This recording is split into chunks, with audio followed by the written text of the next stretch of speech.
my research and see, yeah, I'm on.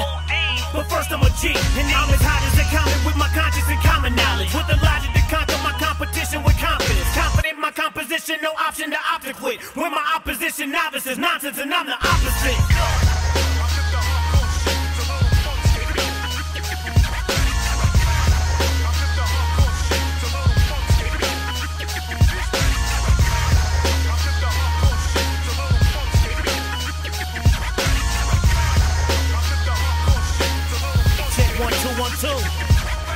Give my fans the knowledge like college because I promised it. And I promise this, not force them to feel it unless they acknowledge it. Kindness says my motions not moving the pause like commas in. Sacrifice accomplishment, simply conjuring competence. Apocalypse, the hottest spit coming from my esophagus. Monster of mobster moshing on top of opposites. Psychologists couldn't pride my violent conscience in. Cognition and confidence would I were yo incompetent. You ain't down for this, bounce and get mouth to a counterfeit. I ain't got the time to bow down to the sound of it. My sound is pissed, I ain't in crown so I'm bound to pound a bitch. Drop a disc clowning around, you see how far that clowning gets. Hate the sound of it, lounging, hating them.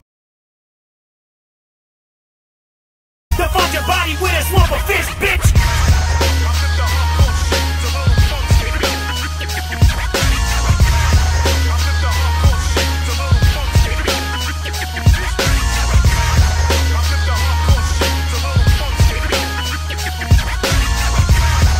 Mic check, 1 2 1 2, yeah. I ain't stopping shit, I'm killing ambitions and novices. Bury your confidence, make you wear it like your accomplices. Until astonishment's all on your lips, not optimists. I'll cock and spit it be all on my dick like a urologist. I'm down for this, but hounding you scoundrels get drowned in piss. On a cliff as high as a mountain looking down on you trick. You could wish that you was fly as I'm sounding, but how was this? When your gift was a lion, you found it just mocking you, bitch. Stop before I slack the shit out of your crew council and click. Nothing you can do to top it, it's too colossal, resist. True because my confidence, cruising conscience, so piss. Maneuvering mongoose, molly whopping molecules, hollering fizz. Mission is to conquer you, constant poundery dick. You lust to get a piece of this power, coward, just quit. I ain't stopping till you finally sick and sour convinced. I'm just running 1,000 miles an hour, counter defense, motherfucker.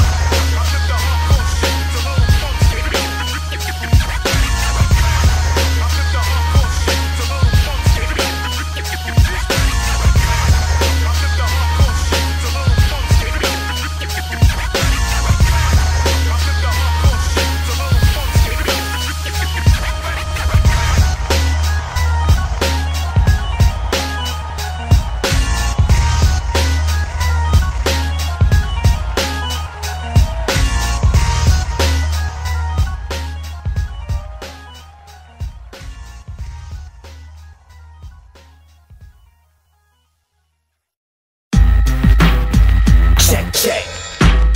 1 2 1 2. Back the fuck up, Satan. Back the fuck up, devil. I'm godlike.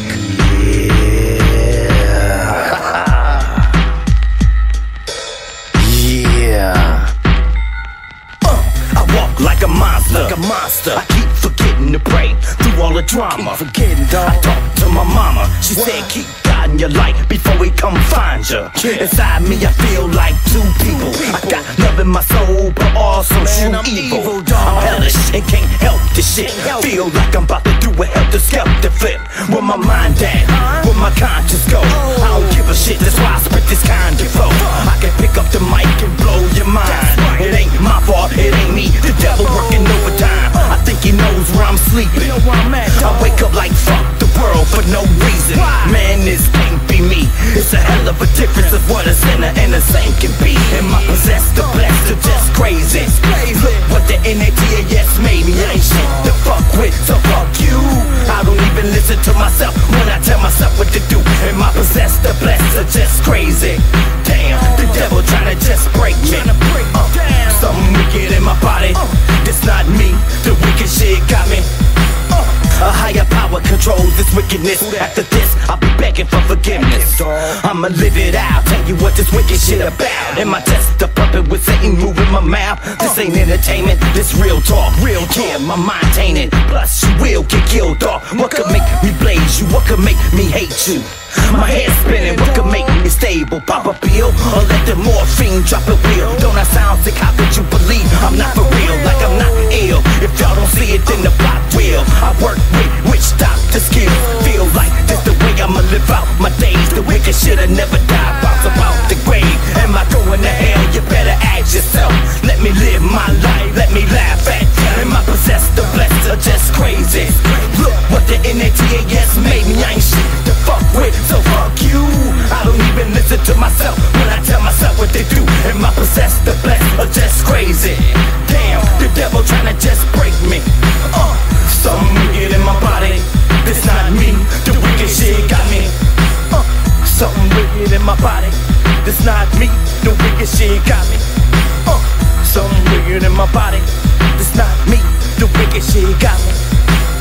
Something wicked in my body. This not me. The wicked shit got me. Something wicked in my body. This not me. The wicked shit got me.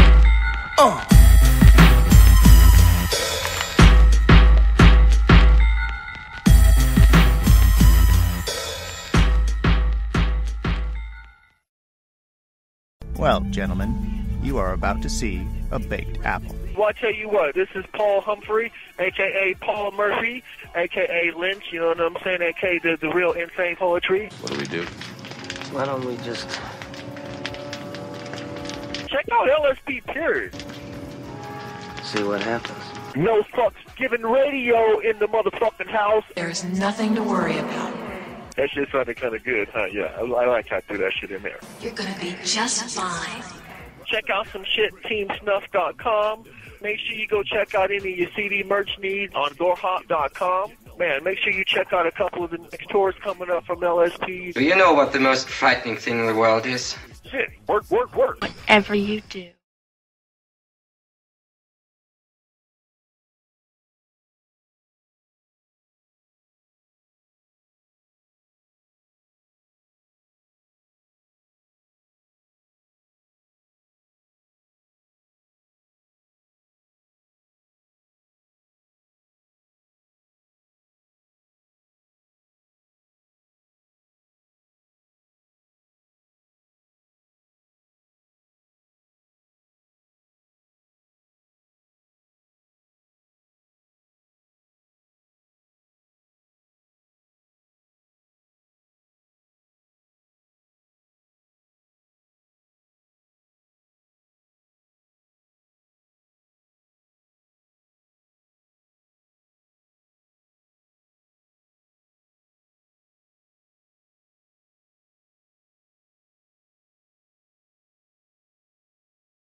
Ladies and gentlemen, welcome to Supah Nerd-tendo on No Fucks Given Radio.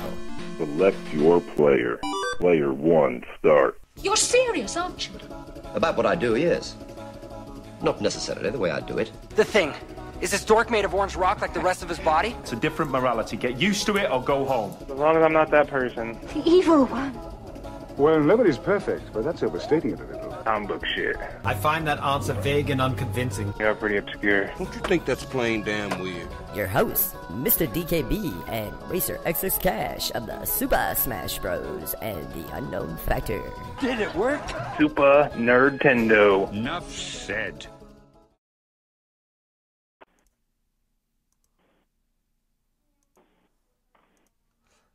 Ladies and gentlemen, this is No Fucks Given Radio, and tonight we get a little super nerdy. Yeah, Super Nerdtendo, episode 4. I already lost my pen and dropped it. I didn't lose it, I just dropped it. Racer. Episode 14. 14, brother. You said 4. I thought I said 4. I meant 14, just to clarify. I know we're not on episode 4. We did just have our first super special. I will say that, ladies and gentlemen. We just dropped that today on the website. You can go check out the audio. I recommend you do if you're into nerdy shit. Yeah. Myself, DKB, and Racer got into all kinds of nerdy shit. Can I say, gentlemen, I highly enjoyed that. Yeah, it was a good time. This is actually like the 1-year anniversary of the show. April, well, not the exact date, but we started last April. Wait, well then how do we have 14 episodes? Well, how? Because we did a couple extra episodes. Fair enough. Well, happy anniversary, gentlemen. I remember. Thank you. Uncle Raffy was episode 2 when we talked about Free Comic Book Day that time, and Free Comic Book Day is next month. And the elephant never forgets, by the way. Well, hey, look, you're on one show, Racer. I don't want to hear it. Yeah, but if you ask DKB, I don't forget shit, period. I mean, I do forget a little bit here and there, but I remember pretty much the anniversary of the radio? Of your radio? I wasn't part of your radio. Well, I wasn't there on day 1, so how would I know? Fair enough, and we didn't have our first year anniversary show either. But just so everybody knows, I do know the second anniversary of the radio is motherfucking the 26th of April. And yeah, that's what's up. We're going to have motherfucking, wait for it. Yeah, Keegan Alt on the motherfucking show of the Sex Files and all that shit. He's going to be on No Fucks Given Hour. But that's not the point, goddammit. Y'all fucking, that's not what we're doing. Tonight is Super Nerdtendo, episode 14, gentlemen. So, we got DKB here, too. He's going to be quiet, aren't you?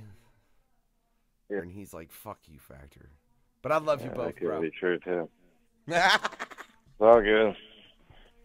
Hey, but tonight, man, tonight we do something I'm kind of a fan of, which is go into the darkness, with Mark and Sean. Gentlemen, how you doing? All right, how you doing tonight? I'm doing pretty great. Pretty good. Thanks for coming on. Yeah, thanks for coming on. I'm kind of excited, actually. No worries. Can I just it's our first podcast, so we're super excited to get into this with you guys. Can I just say right off the top, I don't know about you, Racer, or you, DKB, but I've never read a comic book like that. I've seen a couple, but I suppose I've seen comics like that as far as you have the script and the breakdown and everything, but I've never got to read it, and it was very interesting.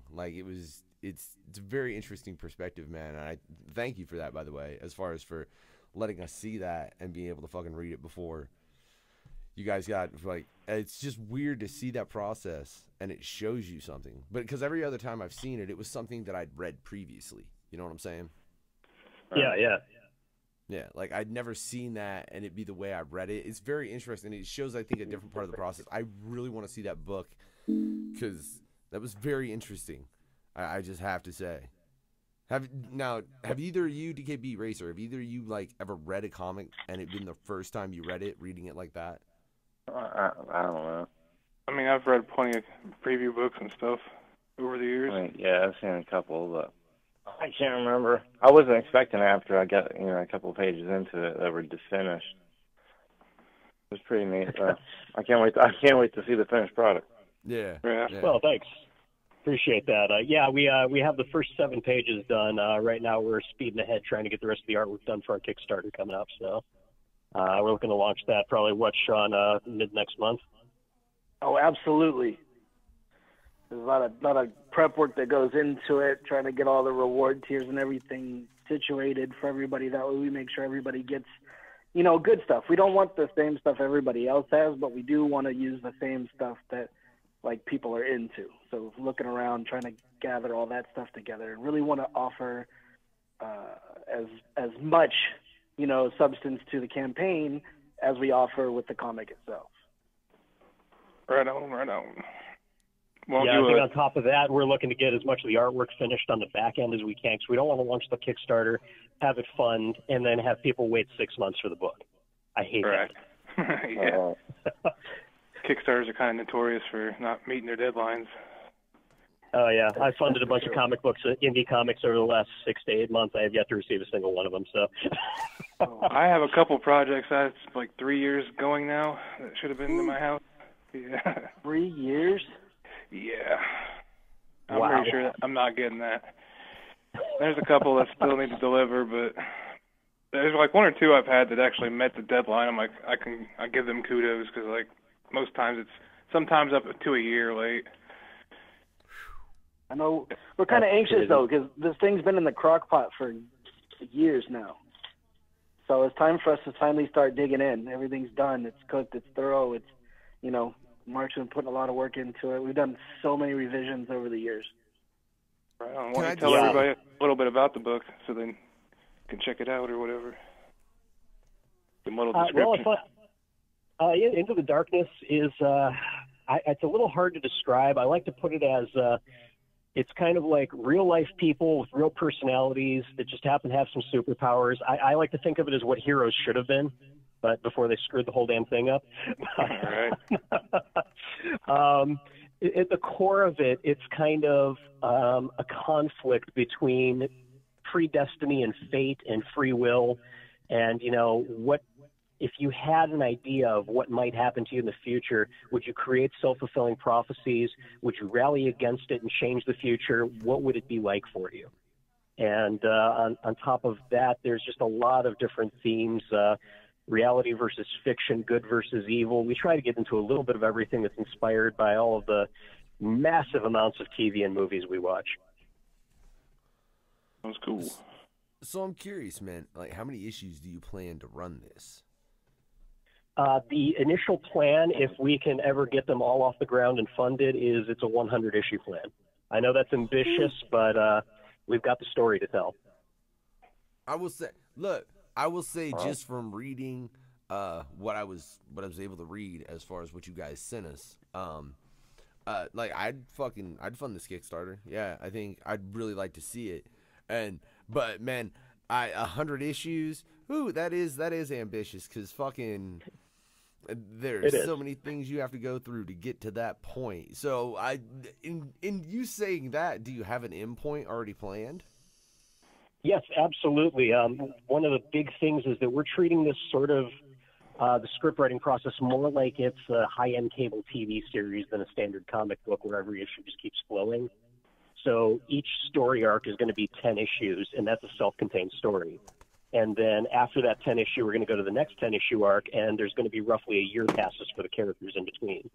So they're going to kind of age as the story goes along. So at the last set of 10 issues, they're going to be 10 years older than they are when it starts, which is going to force us to think a little more dynamically about how the character is going to mature, how to write them. It's kind of a fun concept. And on top of that, we're, just trying to rally against the kind of things you see on TV with, throw out some examples, Dexter, Lost, where, you watch the show for 7 seasons and you get to the end and think, really? Yeah, it's 7 years to think of how this is going to end, and that's what you fucking gave me? Right. And that's what I liked about the book. It is very character-driven. Very much so. Very much so. Oh, yeah. Like I said, everything's been going through, the whole crockpot thing. Come up with points, counterpoints. I know that, Mark and I, he writes everything up. He creates that universe. And then what we do is we sit there and spitball the ideas back and forth, and we just throw things at each other. Whatever sticks. We throw things out, add things in, and honestly, I think it just makes it more of a rich experience because Mark and I have different perspectives on a lot of things. Yeah, absolutely. I think working together this long, too, and having built these characters together over decades now before we finally got this off the ground, the characters kind of have voices of their own. I don't really have to even write them. They just speak for themselves at this point. So what's the ending you got planned? What's that? I said, what's the ending you got planned? Can't have the ending of a movie, man. Pardon me. I am. Yeah. I'd have felt like a dick if they would have slipped and like just been like blah blah blah. I'd have been like, oh fuck, dude. I'd fist fight you. No, I'd feel like an I'll asshole. never give the ending on this one away. It's a good plan. I'm proud of the twists and turns we're coming up with for the future issues, so definitely keeping a tight lid on that stuff. Hell, I've redacted half of the character bios that we've released on Facebook, so I don't want to give too much away. I was checking those out earlier today. Yeah, we got a plan for even that kind of stuff. So it's kind of cool. It'll all be kind of incorporated as we go along. Hoping to get people more involved in more than just reading a comic. We want them to actually be involved. Everybody have their favorite, voice or their character. I mean, I know that Mark's favorite character is different than my favorite character. My favorite character, Bloodshed, very much different than his, And you're going to be able to tell that. You're going to be able to tell that. What makes them different? What makes each character resonate with an individual? They are very different, just like we are. So we kind of, Mark's been able to craft and formulate those characters to where, everybody's going to have a flavor. Yeah, I think to build on what Sean said, that's part of it is that, each character has to feel real to me. And I don't want them to be cookie-cutter characters. I want them to be real people with fallibilities, flaws, who make mistakes, screw things up sometimes, and you just got to live with it and deal with it. There's no perfect, Superman situations here. All right. So nobody can fucking time travel then, I take it, in this book. No time traveling. That just gets too damn messy. Mark's not a big fan of plot holes. No, I relentlessly pick apart my own work to see what people might pick apart in it for me and find ways to address all of that so it makes sense. I can't stand plot holes. All right. We don't like continuity errors. Oh, God, no. Oh, wait. Apparently, Sid wants to know, Sid Jones didn't chat, he wants to know how The Walking Dead's going to end, apparently. That's his...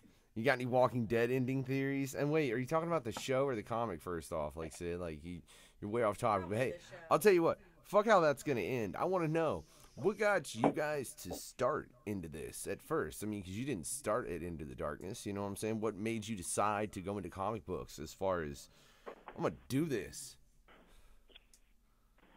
Well, I can't speak for Sean, but myself, my first comic book was put in my hand when I was like 5 years old by my father, who also likes comic books. And I just have loved the medium ever since. It's just such a different way to tell a story than a novel or a movie or a TV show. It's that blend of writing and visual. There's nothing else like it out there. I know for me, it's going to sound a little probably cliche, a little sappy, but growing up in the household that I grew up in, when I came across a comic book, it was something visual, something I could grasp and get into. And a lot of the characters that I grew up reading were probably not your brightest characters. I probably tended to go towards a lot of the darker series, a lot of different, somewhat independent, not the big two or big three, rather. But it was to escape kind of my own household thing. And then I just kind of started drawing from them and kind of just got into it that way, and then it became something I just wanted to eventually do. That's cool. Oh, yeah. How did you guys link up? Oh, Sean and I have known each other since I was in college. We met through a mutual friend, and I think our friendship took off way better than that one did. So That's cool. You guys just came up with the idea together.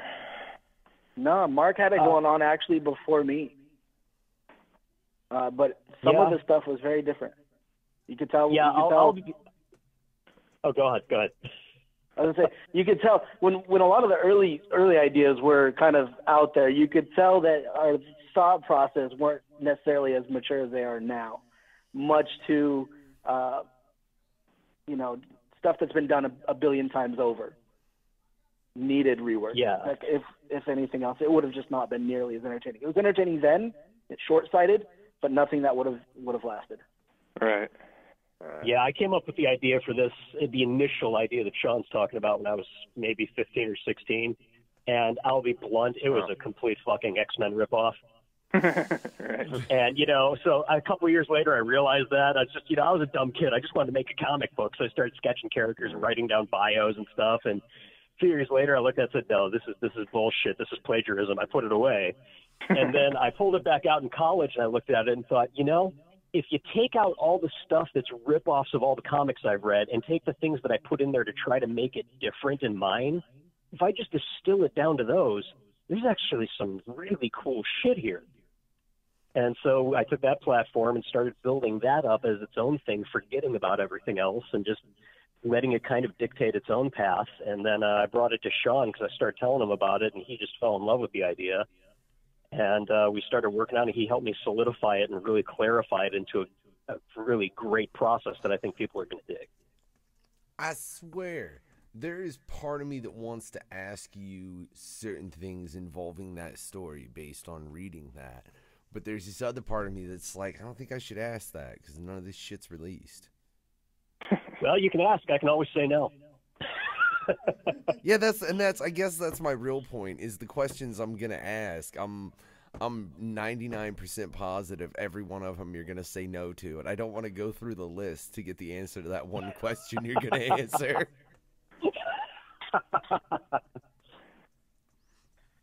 So what kind of tiers do you have for Kickstarter? Anything really cool? Sean, so you want to take that one? We're looking at, we've got some original art. So I know that we want to be able to offer some of that up, probably for some of the higher things for people that are into owning a physical piece of what's going on. And then something that's very accessible, having like the PDF versions accessible for those that maybe the pockets aren't so deep, like my own. I've got 4 kids and a wife that's got a chronic illness. I'm not out making a whole bunch of money, you know what I mean? So we need to have something that's accessible for everybody. And then, a couple of cool surprises along the way, maybe some stretch goals and stuff. But really just to start off, we do want to appeal to both ends of that. And we're hoping to maybe offer, that 7-page preview for, we're kind of conversing whether or not we really want to do for anybody who wants to sign up for our mailing list, maybe as an instant reward for anybody that wants to back early on, that kind of stuff. Just give something to chew on. Just an introduction, that little appetizer that you look at that you're like, hey, you know what? Now I'm really looking forward to what's coming. Right. Oh, yeah. All right. It's cool. So you guys are planning to launch that next month sometime, you said? Yep. Yeah, we're looking to do that and have the Kickstarter running. We're going to be appearing at OroCon in Oroville, California, outside of Sacramento on June 2nd. Our first convention pitching the book, so we want the Kickstarter running in tandem with that so we can pitch it there. Very cool. Hell yeah. Well, I was gonna ask you if you guys have been on the convention scene or anything. Yeah, it'd be the first one. Last year I went out to a few conventions, and actually I kind of played it underneath the radar. Some of the conventions aren't real big on it, but I went out with a bunch of posters and postcards and stuff. I was actually just handing stuff out to people to gauge their reaction, get a little bit of that interest. And the same people that went last year will probably end up, if they were impressed with what was going on, they're going to come back this year. Last year they saw me just as a guy walking around handing out something that maybe this was cool, maybe I don't know. This year it's going to be we're going to be at a table. We can shake hands with people, just show people, hey, you know what? It's a process, but it is a real thing. Yeah, we're going to sit there. We're going to talk with the fans, try to get people as engaged with the book as we are. I'll be doing, artwork on the spot, so gonna be some fun. Very cool. Hell yeah, man! I got I think Brendan Bear here says he's really excited for Into the Darkness. And yes, lovely, you are live on the air. Thank you.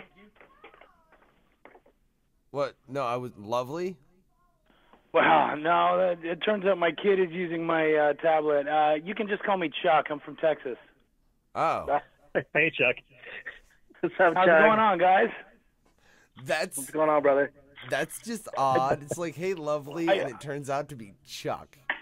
I know, right? No, I trust me, I'm not some creep. I pick up little children. No, my kid uses my tablet, and that's what she logged in as. He's lying. All right. Well, lovely, you got a question for the guys from Into the Darkness? Lovely, you guys are assholes. I love it. Yeah, what are you going to do to make sure it doesn't suck?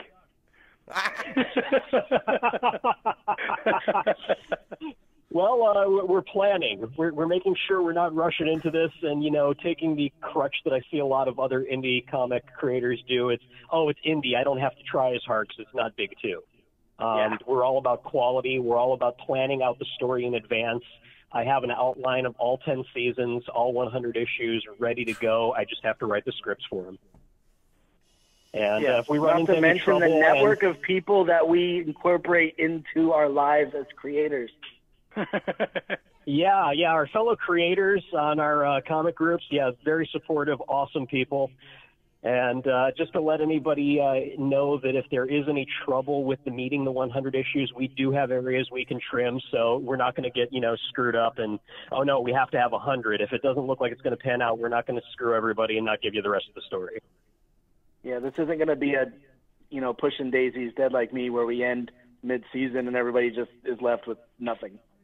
Oh, God, don't even mention pushing daisies to me. Don't even mention it. I kind of did it on purpose. Sorry, it's a trigger. I do actually have a real question, though. I read the book. I absolutely loved it. What you guys did was great. But there's a lot of prophecy going on. Does that worry you going forward as you drop some of this prophecy? Like, will I get it in the right place? Will will those beats come off the way I want to? Because prophecy can be really tricky. That's actually probably my biggest fear with the book is making sure I map out those prophecies. So, one, I'm giving people little Easter eggs. So, 3 or 4 years down the road, they can look back, oh, my God, they totally told me about that, and I didn't get it. But on the other hand, you don't want to tip your hand on something really important in season 1. Yeah. So, that is a really hard balancing act. Generally, when I'm writing the prophecies, I feel like I'm standing around holding sticks with plates spinning on them, trying not to drop anything.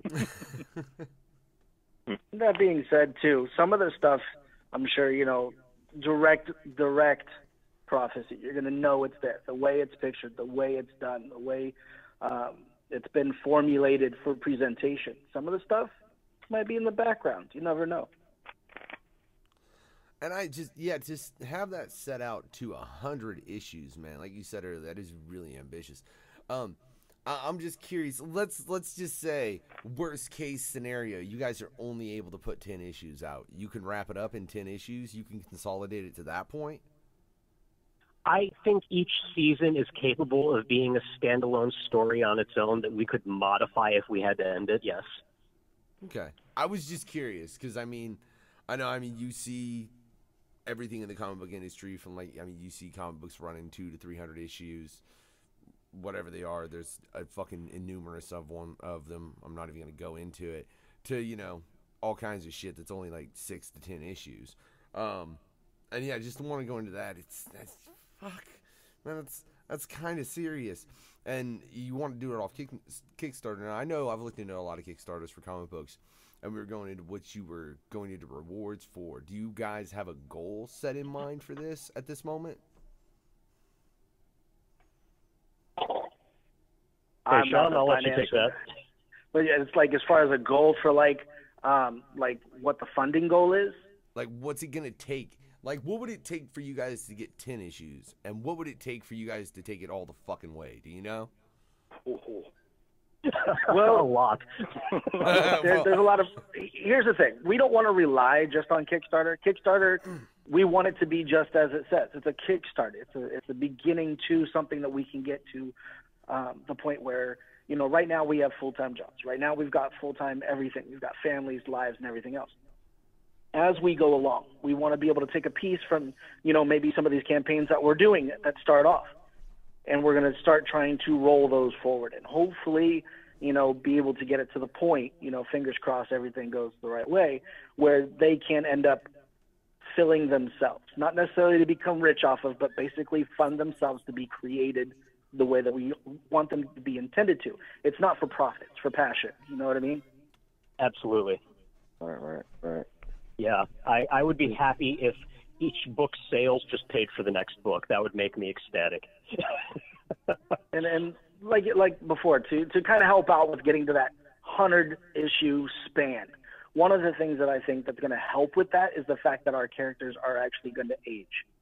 The X-Men have been like the same age like forever, unless you go into this alternate universe or something like that. There's been no real progression. They might come across some sort of something that happens to give them more powers. Our characters are going to evolve. They're going to learn. They're going to hone their stuff. As they come into the story, they're going to be one version of themselves. And as they go, they're going to grow, but they're also going to age. And so they're going to also meet new limitations that are very real that come along with, things like age, experience, choices made, things of that nature. Very cool. Are you going to contain them, like, after every 10 issues, are you going to put it in a hardcover form or like a trade or something like that also? Ideally, yes. That would be my absolute wonderful goal for me to have there, would be to be able to contain each one as a trade paperback. That would be awesome. Or a hardcover edition, whichever.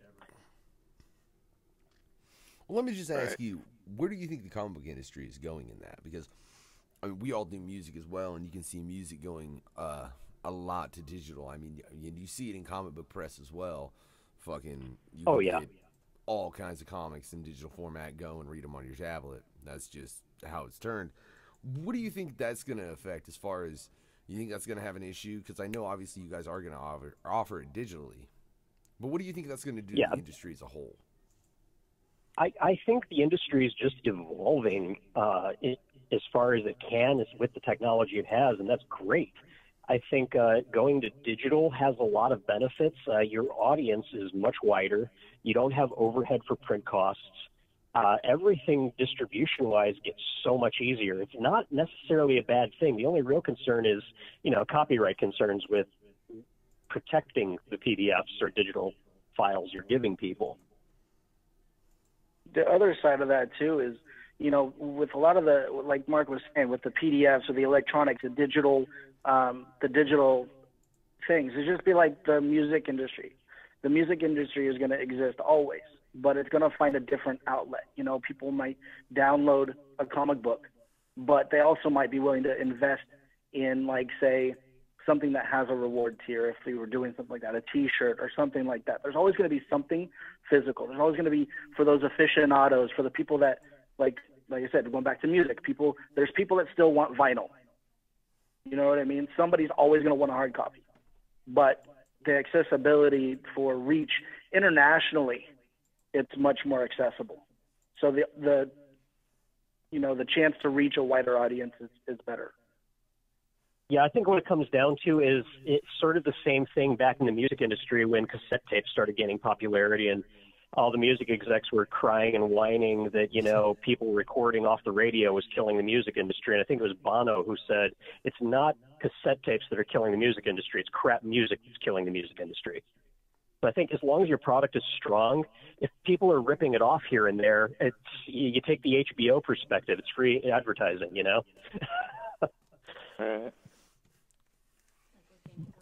Yeah, that's what you mean. Meaning with Game of Thrones, because they pretty much accepted the fact that I think it was fuck, I don't remember the actor's name off the top of my head. Wasn't the little one? The little one. I'm not even saying that. It was Peter Dinklage. Jesus Christ, babe. Yeah, Peter Dinklage said he's like, we're the most torrented show like worldwide. That's awesome. Yeah, it is. I mean, and HBO just rolls with it because every person that torrents the show ends up signing up and watching the next season. So, well, or they end up buying a fucking T-shirt or a poster, or they make something on it. Yeah. Let me tell you, if we get to the point where people want to rip our stuff off, I'm going to be flattered. I don't know about y'all, but I will rip your somebody shit wants off it now. that bad that they're going to be like, I need to have this illegally. I'd be flattered. I'll do it now. Thank God for the internet. I will. I'm not saying I'm encouraging people to plagiarize my work here, okay? Yeah, but we're not Metallica either. Wait, I'll buy a T-shirt, but I thought I was supposed to put that PDF up for free download on NoFucksGivenRadio.com. I'm not. You're lucky I don't handle that bit. The wife does. I wouldn't do that to you guys, man. But I do look forward to seeing this. And look, ladies and gentlemen, once they get this Kickstarter started, I would suggest going and fucking checking it out. Cause we'll share it on the pages and everything. Yeah, we'll fucking share it around. I know Racer will be on that shit because he's the shit when it comes to promo. That's what's up. Speaking of which, you got any good questions though? Not really. I don't have any specific questions. Ideally. So, okay, you guys read like that first issue, right? Yeah. First episode, so to speak. How do you think, without giving anything away, how do you think that translates into what people see nowadays? You know, there's a lot of stuff going on visually in the movies and how things are being accepted that way. And you, like you guys said, you feel like there is some rich character development. You know, what would you expect from somebody like us as an indie creator that maybe you wouldn't expect from a big name? What do you think what do you think would make it special? I'm gonna let DKB take that first. The not so nerdy one. Thanks. Thanks. I love your answer, bro. I don't know. Yeah, I mean, I just like how they're like it's character driven. You know, the more I got into it, the different characters, each character I was introduced to, I was kind of attracted to, and that's what I liked about it. Even down to the cat. Okay. For real, that cat was creepy. Like what? And like again, like we can't. I see. This is why you're telling me I can't fucking try to reveal no details. But I've read this shit. I want to get in depth with you guys. And you're gonna be like, "You son of a bitch! You shouldn't have said that." I'm gonna be like, "Whatever, you son of a bitch! You shouldn't have sent me it." No, the cat's important. I'll just roll with that. The cat's important. I mean, yeah, it is. It is. I agree with DKB. It is truly character driven. There's so many ways you could take that, man. In all honesty, and I mean, fuck, I can't even go into the number of, and the prophecy thing. Ooh, I don't know, man. Like I said, I'm really interested to see where you take it, especially now knowing that you've planned out 100 issues. I'd really like to see you reach that and fucking, cause just from that little beginning, I mean, you could take that almost any fucking way you wanted with the way you set it up. Yeah, there's a world of possibilities there. Yeah, I mean, I could think of probably 20 things right off the top of my head where it's like, oh, well, I could see these 20 or 30 things happening just based on that one issue I've read and how it was set up. Yeah. Racer, you've read more comics than I have. This is true. Yeah, I like the artwork and the story so far. I don't really have any specific examples. I was digging it. I like the vibe, the art style, storytelling. Okay, I know that everybody's been exposed to a lot of the characters. If they've seen us on Facebook, if they've seen us on Instagram, if they've seen us on Twitter, like they know that there's characters. They know that who kind of exists there. Is there any of those characters that you guys are a fan of so far? Who spoke to you the most? Brian. I like Brian. Brian's my boy.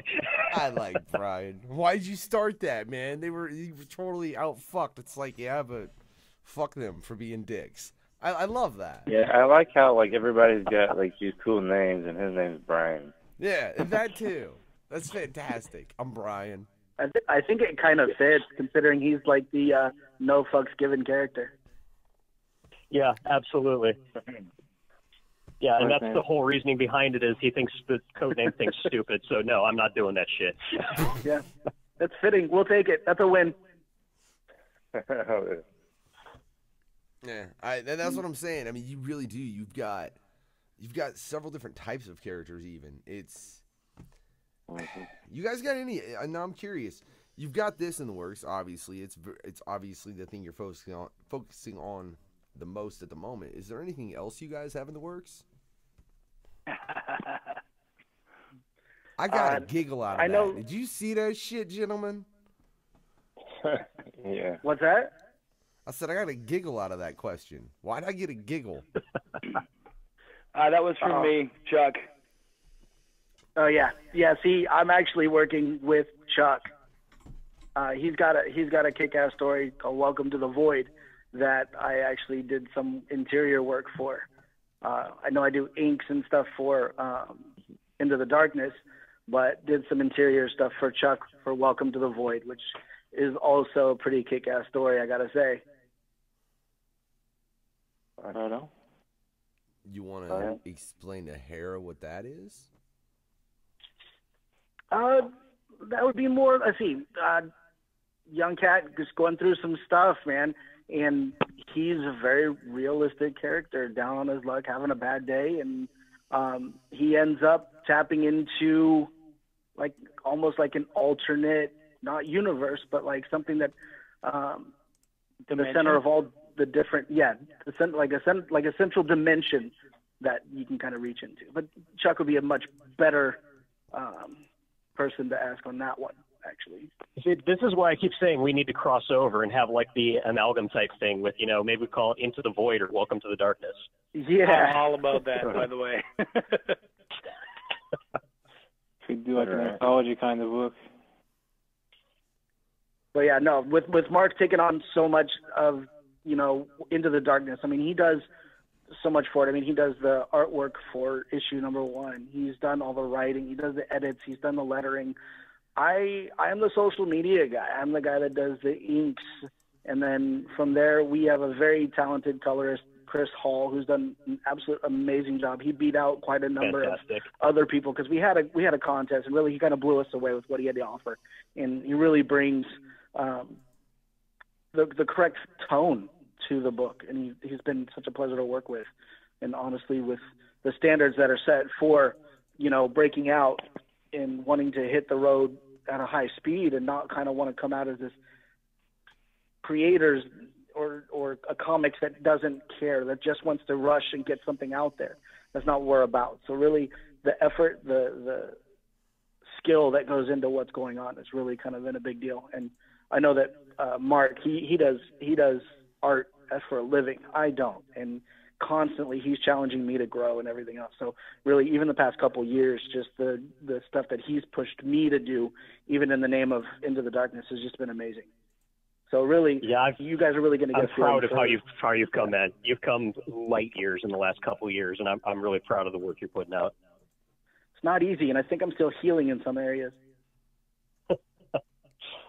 Well, I'm going to make sure that I keep pushing you to be the best you can be, and I might kill you in the process, but then, oh well.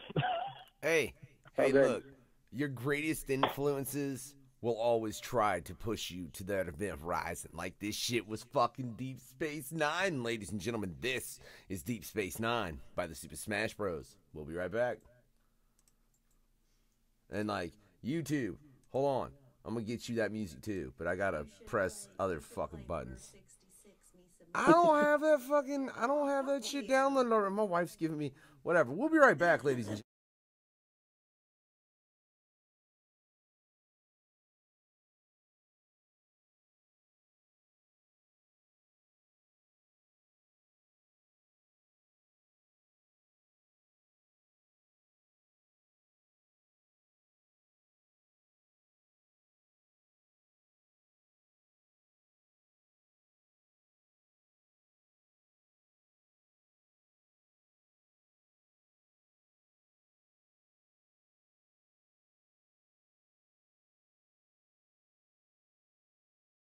super science, menacing all mankind and every creature on Earth, comes the War of the Worlds. Do you think they come from Mars?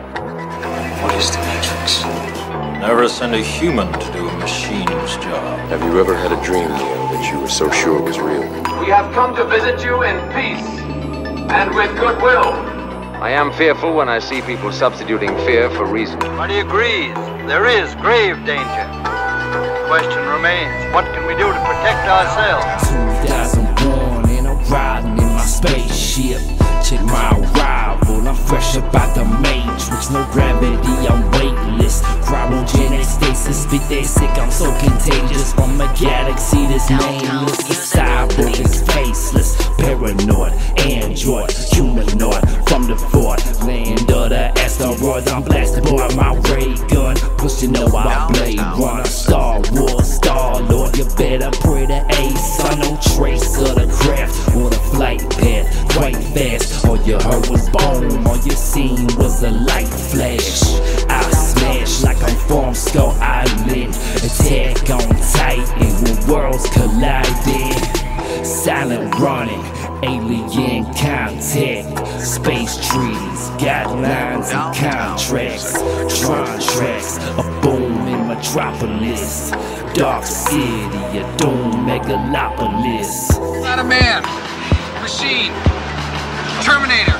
Hasta la vista, baby. I need your clothes, your boots, and your motorcycle.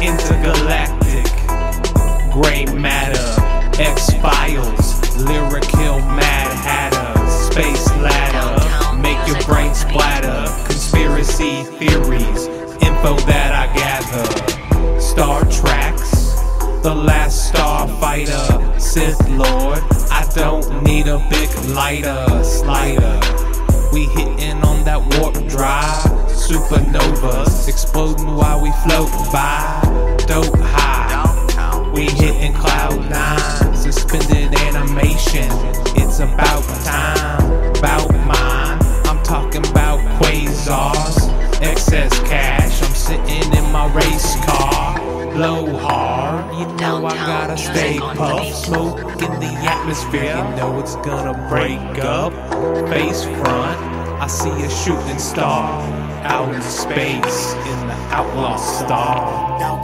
All right, George, now you've had your little joke. Suppose you tell us what this contraption's really for. I've already told you, Doctor. The larger model can be used to carry a passenger on a journey through time. Not through space, mind you, but through time. Ready, are you? Downtown music on the beat. The Force is strong with you. I won't fail you. I'm not afraid. Join me. Together, we can rule the galaxy as father and son. That's it, man. Game over, man. It's game over.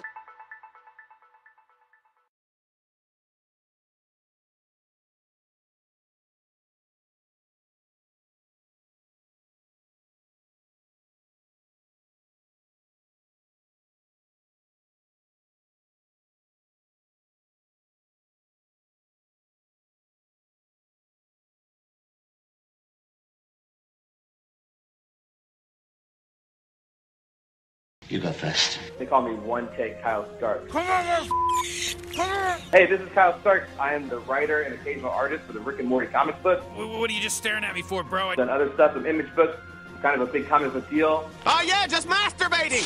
Pretty impressive. Did you want me to weep with joy? You can find me on Twitter at Kyle Stark, which will help you find all the other ways to find out cool stuff about me. Is this a camera?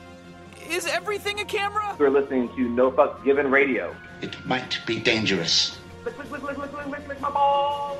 Wubba lubba dub dub! And that's the news.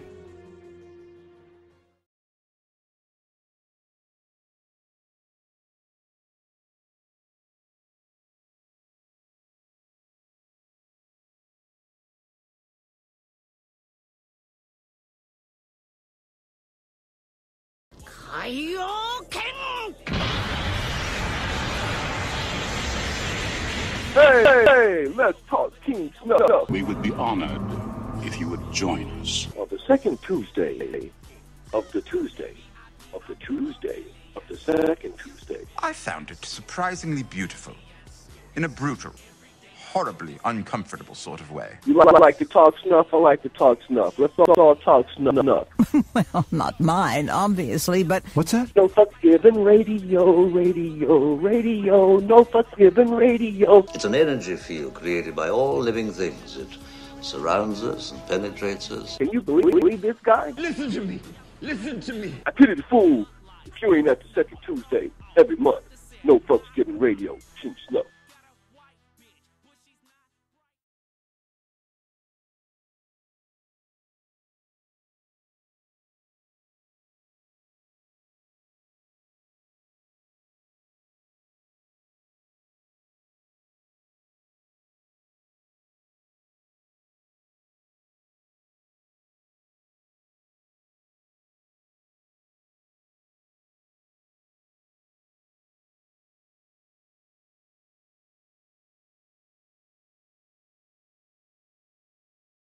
This is not me fulfilling my destiny. Want me to give it a try, or? This is definitely not me saving the world. That's fine. Still trying to figure out who you are? This is not me.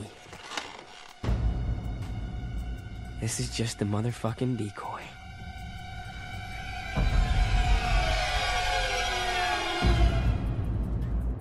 Oh. It's Top Cow Productions, no fucks given. Check out Top Cow Productions. You can find us at www.topcow.com.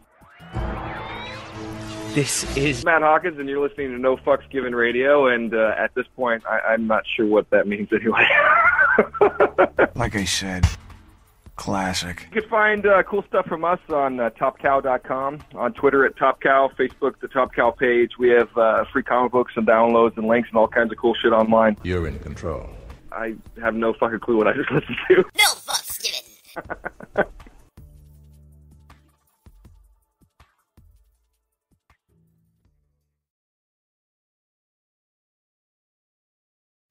Fucking watch me on YouTube, which we're back on now, ladies and gentlemen. Again, this is No Fucks Given Radio. This is Supah Nerd-tendo, episode 14. Ladies and gentlemen, I am the Unknown Fact. You know I got DKB and Racer with me, gentlemen.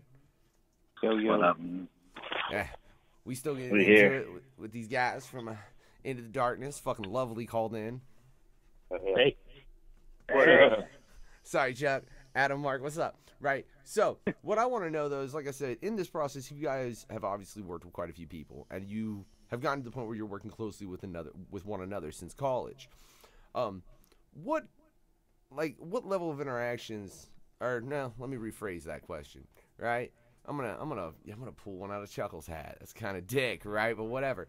In working with people within this, man, what are the two people that you've worked with that you were both honored and respected the most to work with? And what two people have you worked with that you were like, motherfucker? No names. No names. You don't have to have names, bro. Just stories. Just stories.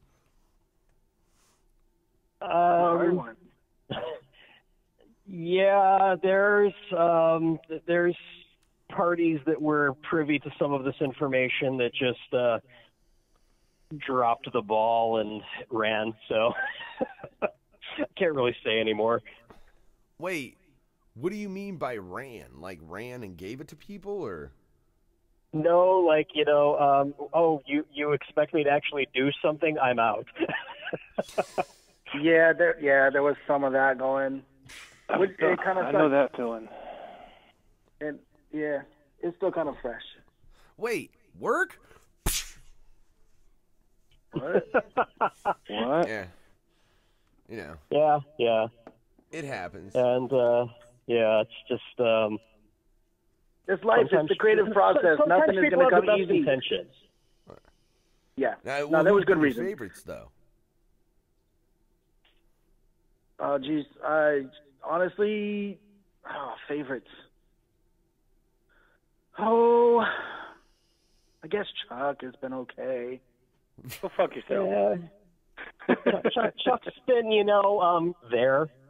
And, like, honestly, though, I mean, really honestly, we've pulled little things from a lot of different people. Like I'm heading up a Facebook page for OutrightGeekery.com, and it's just indie creators and fans and stuff. And it's not one of those things where people just come in and drop,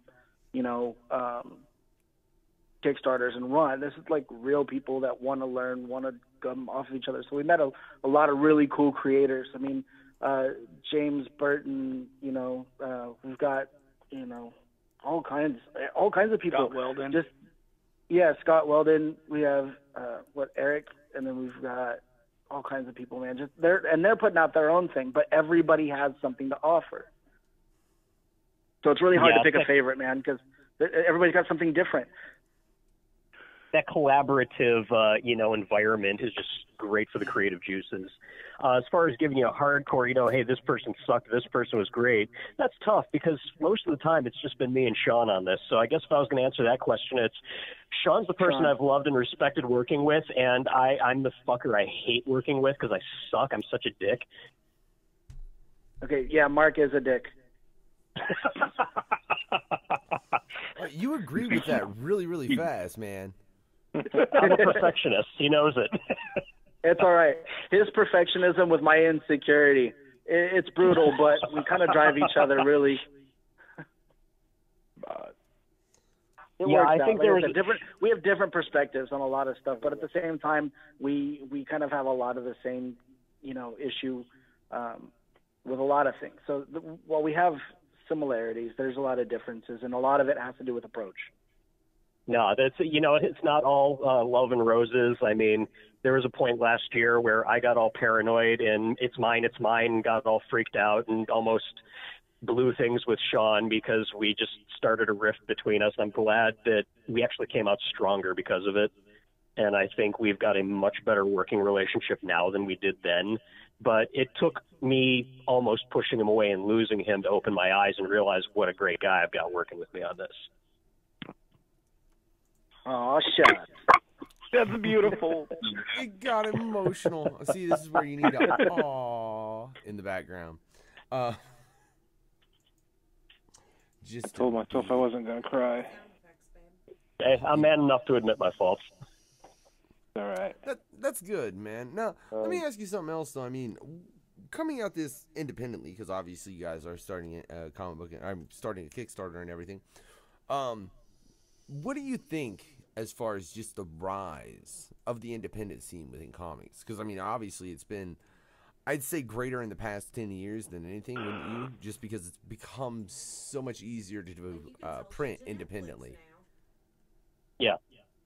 It's, I think it's a boon to the industry, to be honest. It's going to force everybody involved to think more dynamically. Let's face it. I mean, I love some of the books from the big two, but they get stale and static after a while. They just keep doing the same thing.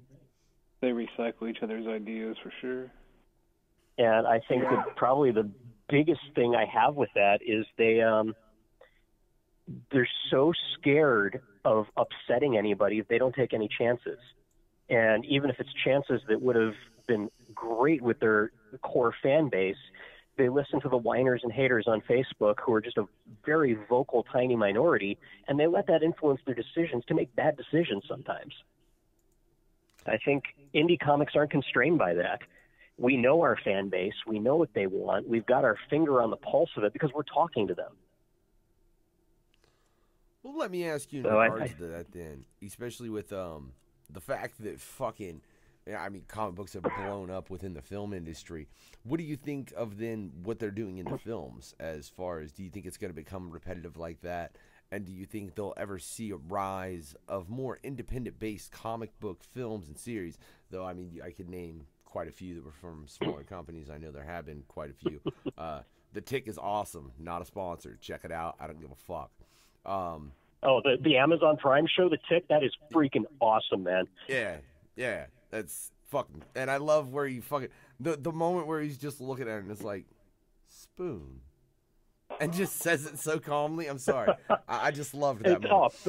Yeah. Peter Serafinowicz is practically channeling the animated character from back in the day. It's awesome. Yeah. But now back to my question. You think it'll come to a point where you see more of a rise in the independence in the film and the movies? I hope so. I mean, if you look at it right now, I think we're already reaching the point of oversaturation with the popular comic books in the theaters. I mean, how many films does Marvel have coming out this year? And I'm not saying I don't love them. Black Panther was fucking awesome. But it's just, I'm excited for Infinity War, but when are they going to run out of ideas what they can do and still appeal to a mainstream audience? They'll never run out as long as they get money. Yeah. But they basically, like, movies nowadays, it's the same formula. Like, they just replace, it's just like they replace components. Like, you replace Ant-Man with Doctor Strange. I was like, they're almost the same movie. You know, Mm-hmm. like, it's like watching Adam Sandler films. Now. They know they've oversaturated, though, too. They know it, which is why they've got, what's that new one coming out that's supposed to be more horror-oriented? They've taken care of the sci-fi. They've taken care, they've taken care of action.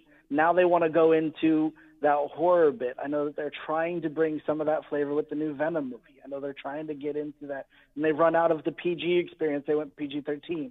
Ran out of PG-13, they went rated R. Oh, yeah, New Mutants was totally thriller horror, too, so, yeah. I don't understand. Spawn to come out. Yeah, Spawn would be all right. But, I mean, if you go back a ways, they have older, like, rated R comic book inspired movies. One of my favorite ones. I like horror movies. There's one called Faust that came out in, like, the 80s, 90s, whatever it was. Oh, God. Hey, it was man, cheap, Punisher. but I thought it was dope. I just met Tim Veagle this weekend at Indiana Comic-Con. God, Sean, are you going to bring up Vampirella next? Let me tell you. I have the Vampirella movie. Scott Pilgrim versus the World was comic book inspired. That was totally different. Road to Perdition. That's a comic book. Road to Perdition. That's what I was going to say. I wonder Ghost if World. And see, the funny thing with properties like that, though, is I think a lot of the times they get made and the general public doesn't know they're a comic book film. Right. Yeah. Well, I mean, if you think about it, at every kind of media property kind of starts out as a comic book. Everything starts with a storyboard. Now, the finished product might change, but I'm sorry, it's been at the base. That's true. Yeah, man, I don't, like, there's No part one of, can I fight don't you know, on man. that. You really think Stephen King writes a storyboard? You don't think that motherfucker, like, you think he storyboards everything out? I don't know. He could just fucking write some points and have fucking points. He may not. Stephen King's a freak of nature. He has like 50 books. And I'm not talking comic books. I'm talking about novels. Yeah. I'm His just son well, I does mean, comic books, for though. me, for it to start out as a comic book, if you had a storyboard, you would also have to have a little slight sketch. I mean, just a little sketch. This is the fucking panel. You think Stephen King does that, babe? Probably not. Stephen King can't draw, so probably not. Yeah, well, you're going to hate me. My opinion is Stephen King can't write either, but... Wait, no, see, hey, I'm sorry. I just got to... Not everything starts as a comic, bro. I just got to say, everything starts as something that's always... What I'm saying is, like, in like movies and stuff. Yeah, I will give you all movies are fucking start out as storyboards. That's the fucking truth. And even if he doesn't draw pictures, he probably has a general plot line with the main point. And Stephen King did Cave and have a comic book for, like, the Dark Tower and stuff came out. So yeah, Marvel did that. Yeah, you're right. Whatever, fine. I met Jay So Lee. everything at least hits comic books at some point. Yeah. Well, it's a way to sell your story to a different audience. I mean, there's video games that have comic books. It's just that if you have a story, you want it to get on as many platforms as possible. Mm-hmm. I remember Mortal Kombat. Art is art.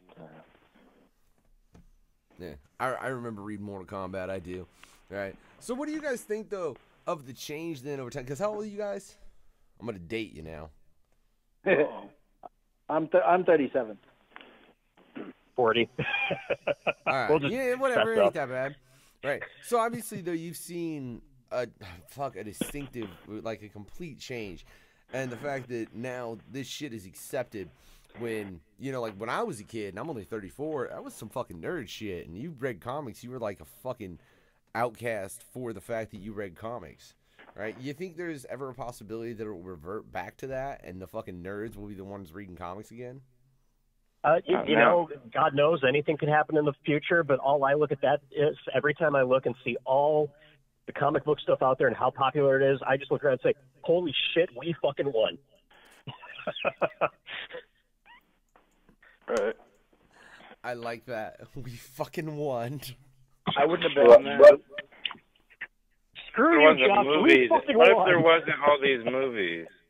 No, And I'm the with only you. I'm thing there glad we was won. was I just comic wouldn't have bet book. on it. Would it be the same? You know what I mean? It wouldn't be cool anymore. Yeah, they mostly care about the movies themselves, not the actual comic book properties. Yeah, these people that that buy all these movie tickets and make them rich, they don't give a shit about the comics. Just like the Walking Dead show, like most of the people who watch the show have never read the comic. Yeah, you tell Which is people that it's a fantastic. comic book, it blows their mind. Yeah, that Yeah, comic book that's is sad because fantastic. the comic is so much better. Right. Well, I think though, you look at, I can't name me a property that was a book or a comic and then they made it and it was better.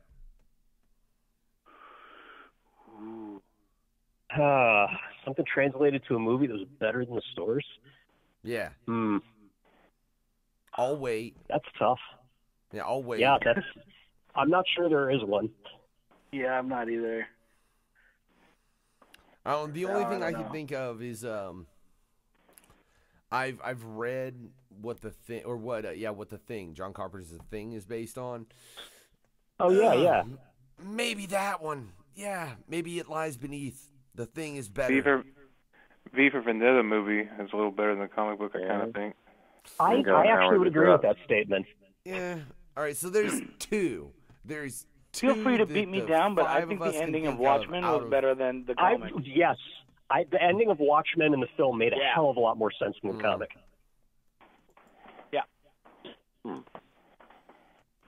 Yeah. I could see that. Even though people were endlessly bitched about it. Yeah, but just how in the comic book, spoiler for anybody that hasn't read Watchmen.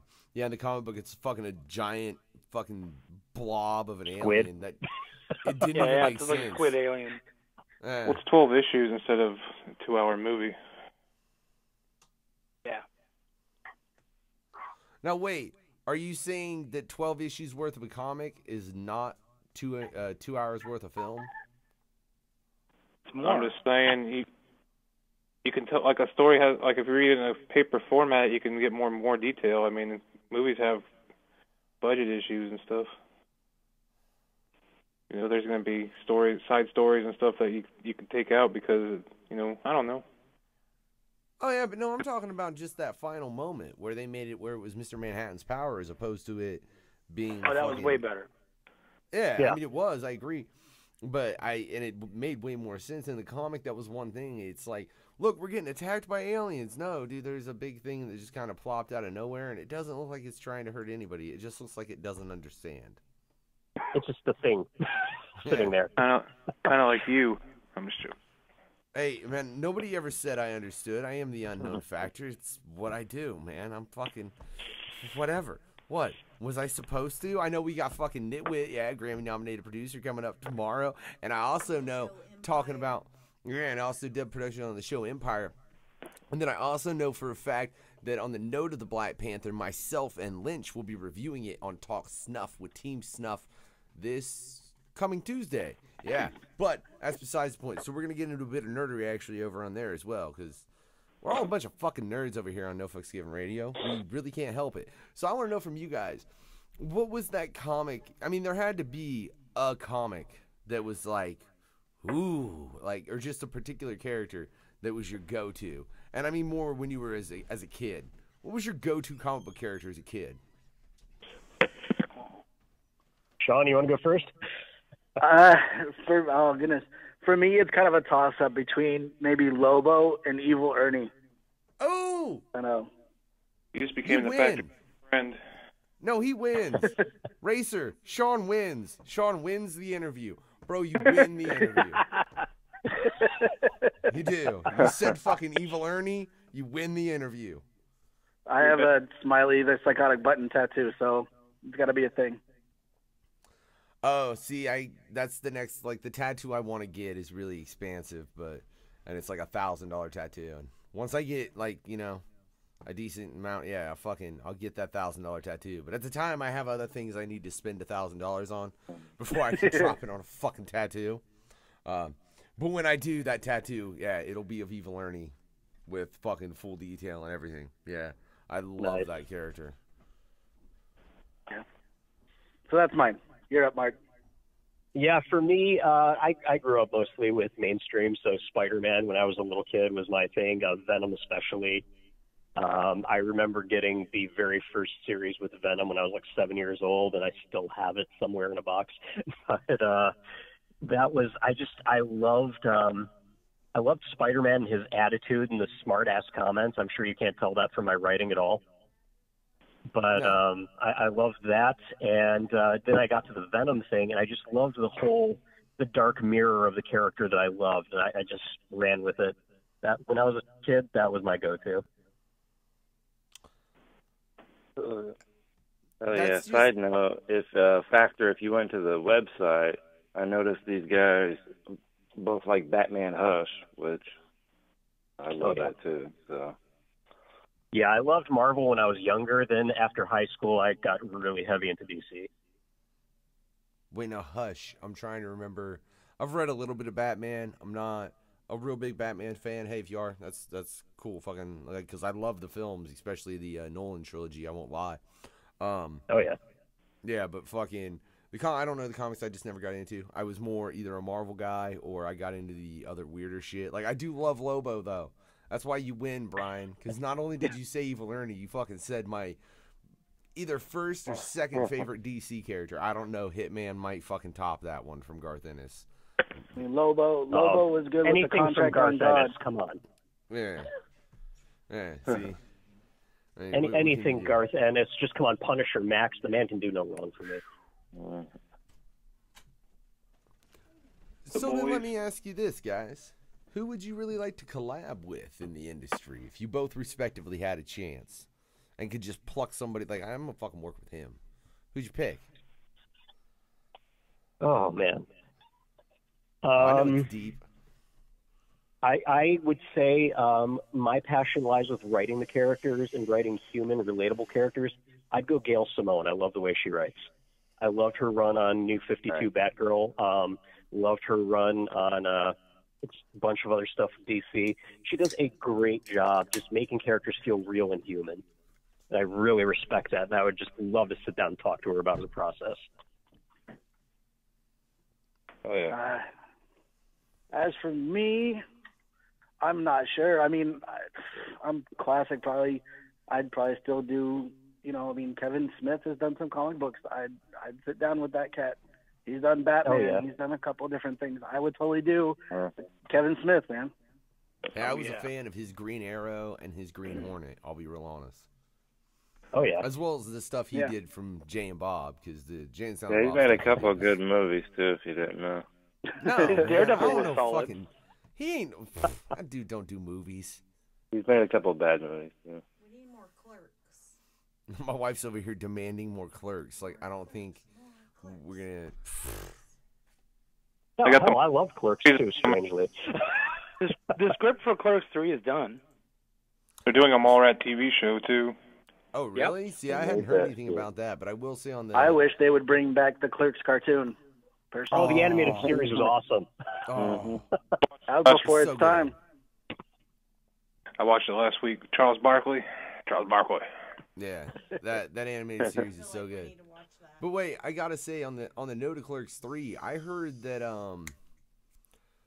the guy that plays Randall, whose name escapes me at this particular moment, said that he didn't want to do Clerks 3 because he felt like Clerks 2 was an excellent wrap up for all those characters, and he just didn't want to come back to it. That's what, and this has been a few, he didn't want to do Clerks 2. He also said he didn't want to do Clerks 2, and he's Jeff Anderson. Jeff Anderson, yeah. Yeah, there you go, Jeff Anderson. Thank you. I was about the biggest Kevin Smith fan growing up, so. Yeah, I dug his shit, man. He's an excellent filmmaker. And I think it's funny. He's one of the guys too. Except for that Walrus show. Except for that Walrus show, my wife says. That one's fucking. There's more than that.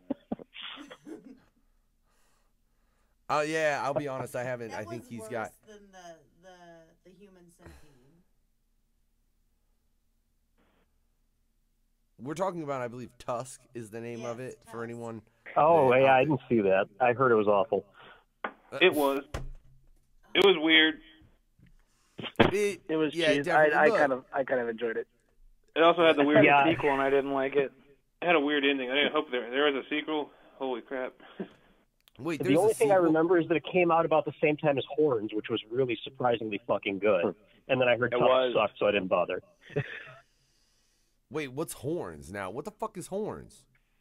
It's a movie with Harry Potter, Daniel Radcliffe. Yeah. Okay. Yeah, he's accused of murdering his girlfriend, and he wakes up and he's got horns growing out of his head, and it's crazy. It's a mind fuck, but it's really good. Okay. Hey, I vaguely remember hearing something about that, but it got lost in the clutter of everything. Thank you for reminding me. Write that shit down, baby. You're welcome.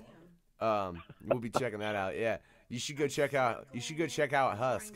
Actually, here, no, let's recommend a great movie for you all. Go check out The Greasy Strangler. Jeez. What, man? No, that's a lovely movie. It's like 5 stars. That shit deserves a fucking Oscar, according to Elmo.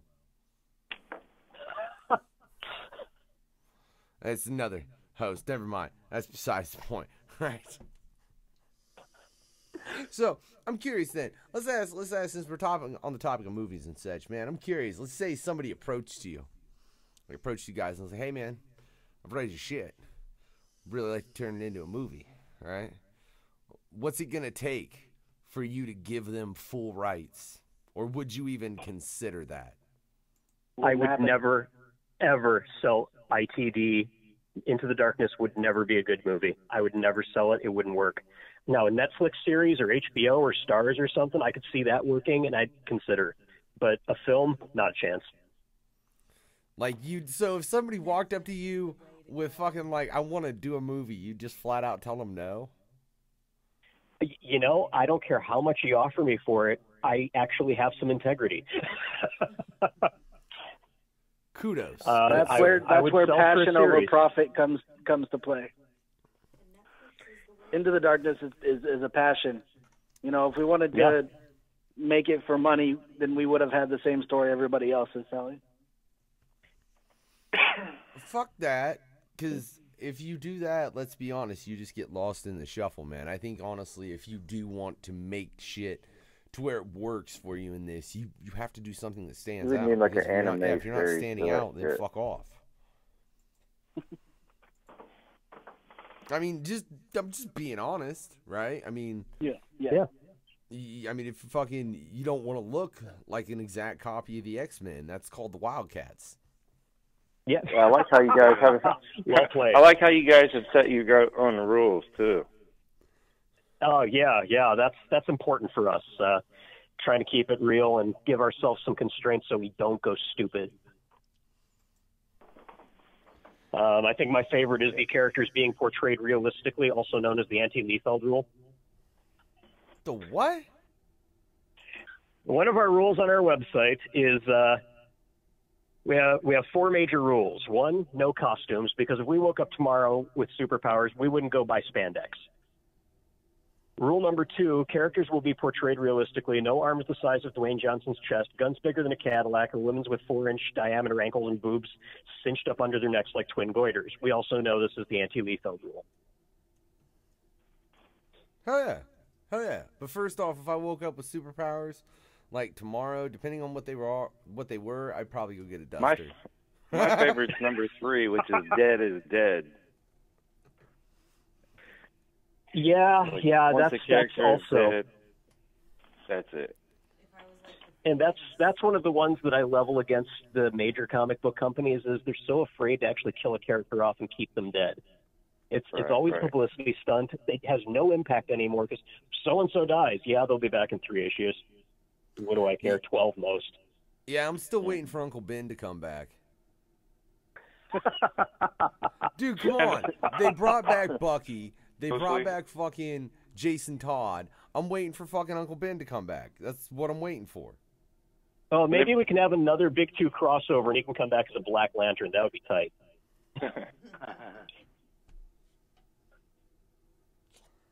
I don't know what to say to that. Racer? You want like a 70-year-old man with no powers to come back. That's a little bit different than Jason. No, I'm Todd. not saying I want him to come back. I'm saying I'm waiting for him to come back. Because like they said, man, for real. It might happen. Yeah. I wouldn't be surprised. What was Except Spider-Man, most of them stay dead. You know, the Captain Stacy. They're going to bring Gwen Stacy back, supposedly, but when they brought back the Green Goblin, he stayed dead for like 22 years or something. I was like, that was, or, you know, I was kind of, I didn't like when that came back, when he came back. Wait, I thought they already Yeah, brought they back didn't Gwen play. Stacy. They didn't play fast and loose with the death 20 years ago like they do now. You know, Bucky. Not so much anyway. Years or whatever, you know, like, yeah, now it's like, they might be back, they might be gone for a year. Like Wolverine was dead for 2 years. Now he'll be back during he has an Infinity Stone. But wait, yeah, man, Wolverine, Cyclops, everybody. I thought that they'd already brought back Gwen Stacy. Well, I mean, they've always bring her back in different universes or what. I mean, I don't know. I know Amazing Spider-Man right now, which is kind of interesting, is they gave what's the dad's name? Norman. They gave him the Carnage outfit, so now he's the Red Goblin. That's what's going on right now in Amazing Spider-Man, which I thought was that's cool. So yeah, I'll agree with DKB then. Dead is dead. I like that rule because I think comics would be way more interesting if like they made a new comic book code and the first rule of it was, dude, dead is dead. That's what they kind of. If you see a body, they're gone. Yeah. Like if you see a fucking corpse on the page and like their significant other mourning, you can't bring that motherfucker back unless it's as a zombie. Unless they come back as the undead. Yeah, that's what I'm saying. Undead works. Like why say I? Yeah, see that's different. Yeah, but then you can't fucking come and bring them back from the undead back to being human. You know. Exactly. That's not gonna last forever. Decay still happens. Yeah. So dead is dead. Hey, you're back. You got a couple days. Good luck. I could see bringing back someone once in a while with a rare circumstance, but, you know, they just bring back everybody. Like, I think Colossus has been died 3 times. And I'm like, man, that's kind of weird. I think every X-Man has died 3 times. It's like, they keep kill them multiple times. Just like, come on, man, enough is enough. I could make a Jean Grey's dead drinking game for crying out loud. Right. Oh, crap. I would buy it. My wife says she would buy it. The Jean Grey is dead drinking game. I don't even want to play that shit. Baby, you would end up fucking hammered. That bitch dies all the time. It's almost as bad as watching the Star Wars prequels and drinking every time you find something that doesn't sync with the original trilogy. What? So, well then, you know, you're going to bring up Star Wars. What do you guys think of The Last Jedi? I got to know. We got into that a bit on the fucking Super Nerdtendo Super Special. You can check that out on nofucksgiven.com, ladies and gentlemen. Radio.com. Oh, I dug it. No. You thought it was good? I liked it. I didn't like it as much as other Star Wars films, but I didn't have the same issues that a lot of other people did because I think a lot of the backlash is a lack of understanding that it's not Luke's story. He didn't need to come in and be a superhero. And I kind of liked the way they made him a fallible person, which is, with my writing, what I dig. I like characters that make mistakes and, you know, are fallible and human. And I think he made a very human decision, even if it was a stupid one. Yeah. Man, you know, and look, I know Racer disagrees. I know my brother personally would disagree. He was so pissed that, like, Luke should have been there on that planet and just, like, he should have. Yeah, it was my fucking Easter conversation on fucking Easter's, me and my brother talking about, and he was fucking pissed the fact that Luke wasn't actually at that planet. But I agree with you. I think it's interesting they did make him fallible. They showed him really fuck up in a moment. I got Chris saying that permanently killing off people is like burning $100 bill a day. Well, that's why they make money off of them. They'll never kill anybody for sure. You know, they'll never kill Batman. He'll be back. That's why they don't kill him, because they lose money. That's why they kill, like, Alfred's side sister or something, you know? Like, they don't ever really kill anybody of importance. Yeah, you know, that's the way I look at it, is if I kill a character off, I expect you to write me fucking hate mail, otherwise I'm not doing my job. Right. As long as it's the main continuity, like, Marvel will kill people in the Ultimate Universe, but that's because it's not the main universe, you know? Yeah, I think that's why I like alternate realities so much, because the rules go out the window. You know, that you can do something crazy and it doesn't affect the normal timeline, so that's why they do it, you know? Yeah. Yeah, I'm a sucker for stuff like Age of Apocalypse. Oh, yeah. Or Marvel Zombies, when there's a world full of superhero zombies, or Blackest Night, you know? Yeah, but Blackest also Night fun. So, but, you know, yeah. But it was still fun. Right. It was interesting. Flashpoint, there's another good example then if you want to go DC. Right. Oh, hey, man, look, I just got noted of the time, and that is true. And, you know, we have a couple things we'd like to get to over here. Yeah, every week, right. well, every month, not week. I always say week, guys, and we don't do this show we do this show once a month, as well as a bunch of other shows on No Fucks Given Radio. Check out all that other shit, ladies and gentlemen, on the website. Like I said, get the app, thumbs up this video, subscribe, all that good shit, because it'll all be on the motherfucking YouTube, whether it's this, the No Fucks Given Hour, Freaky Fucked Up for Your Hour, all of it. But there is a couple more things we like to get to over here on Supah Nerd-tendo, that being the top 5 and the verses. And Racer, I don't know, man, what you think we should start with? Let's do the verses. Do the verses? Gentlemen, are you going to join us for this? Absolutely. Absolutely. All right. Well, just so you know, we got this whole setup. All right, man. Boom! I'm going to take this whole fucking... Y'all ain't going to be able to see my face no more. You can see half of theirs, but that's it, right? So, we're in the first round. So far, Mr. Mixaplixlix, I said that shit right, I think, maybe, got taken out by Bizarro. Thank God, because I hate that fucker's name. I really do, right? And then we had the Joker versus the Leader, and the Leader took that shit, didn't he? No, the Joker won. Yeah, god damn it. Whatever. My bad. I didn't fucking, I'm gonna take and scratch that fucker's name out so I don't fuck up, right? And then One Punch Man versus Onslaught, and I just disagree. No, I disagree. One Punch Man won.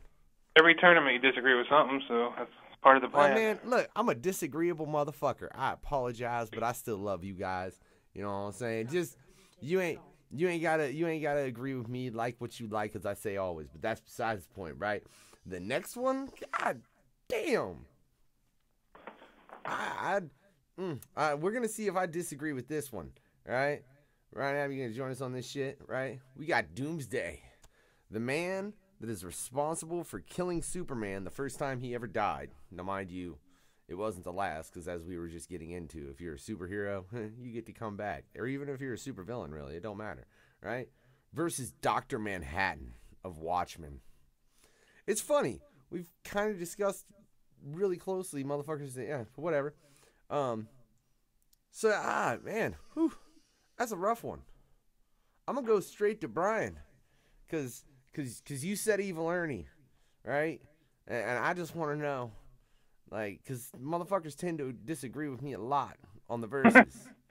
But you said Evil Ernie, bro, and that's my shit. Look, I got a fucking Evil Ernie figure right to my motherfucking right, actually, right? Like the fucking from, whatever, I don't remember the name of the fucking company. I don't give a shit. What do you think, right? Doomsday versus Dr. Manhattan. To the death. I've got to say Dr. Manhattan. I'm going to agree with Sean. Dr. Manhattan, I mean, he has complete manipulation over matter. He just blow Doomsday's atoms apart, and it's freaking over. It's done. Well, the interesting thing about Doomsday, although I'm going to probably agree with you, is once you kill him once with something, you can't kill him that way again. You can't kill him. Yeah, but if you dissolve his molecular connection so he's no longer an entity, does that still hold?